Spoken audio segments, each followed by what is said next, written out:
লখিমপুৰ জিলাত এছৰ নামত খিলঞ্জীয়া লোকক হাৰাশাস্তি কৰাৰ গুৰুত্বপূৰ্ণ অভিযোগ উত্থাপন হৈছে। খেনচুৱা, ঢকুৱাখনীয়া আদি কেইবাখনো গাঁৱৰ খিলঞ্জীয়া লোকসকলে এই অভিযোগ তুলিছে। অভিযোগ অনুসৰি এছৰ নামত একাংশ অচিনাকি লোকৰ অভিযোগৰ ভিত্তিত খিলঞ্জীয়া লোকক অনাৱশ্যকভাৱে হাৰাশাস্তি কৰা হৈছে বুলি জানিবলৈ দিয়ে স্থানীয় ৰাইজে। এই ঘটনাৰ প্ৰতিবাদত খেনচুৱা বৰ মছজিদৰ সন্মুখত একাংশ খিলঞ্জীয়া লোক ক্ষোভিত হৈ একত্ৰিত হয়। স্থানীয় লোকসকলৰ মতে ১৬৮৮ চনত স্থাপন হোৱা খেনচুৱাৰ বৰ মছজিদ জামাতৰ সৈতে জড়িত খিলঞ্জীয়া লোকসকলক লক্ষ্য কৰি এক ষড়যন্ত্ৰ চলোৱা হৈছে।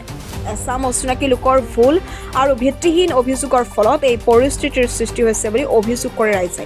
উল্লেখযোগ্য যে মুখ্যমন্ত্ৰীৰ এছৰ নামত কোনো খিলঞ্জীয়া মুছলমান লোকৰ কোনো অসুবিধা নহয় বুলি আশ্বাস প্ৰদান কৰিছে যদিও খেনচুৱা, ঢকুৱাখনীয়া আদি অঞ্চলৰ লোকসকল এতিয়াও সম্পূৰ্ণৰূপে আশ্বস্ত নহয়। স্থানীয় লোকসকলৰ স্পষ্ট দাবী, যিকোনো পৰিস্থিতিয়েই তেওঁলোকৰ ভোটাধিকাৰ সাব্যস্ত কৰাৰ অধিকাৰ নিশ্চিত কৰিব লাগিব। এই সমগ্ৰ বিষয়টো এতিয়া লখিমপুৰ জিলাৰ তীব্ৰ প্ৰতিক্ৰিয়াৰ সৃষ্টি কৰিছে। অধিক আপডেটৰ বাবে চেনেলটো ফ'ল' কৰক আৰু এই খবৰটো শ্বেয়াৰ কৰক।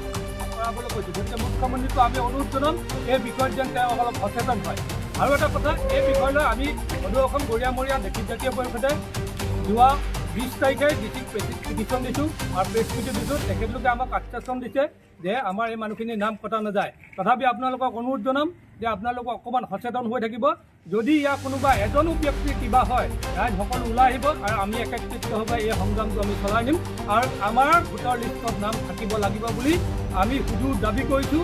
আৰু নহ'লে অন্যায় আমি আইনগত ব্যৱস্থা ল'বলৈ বাধ্য হ'ম।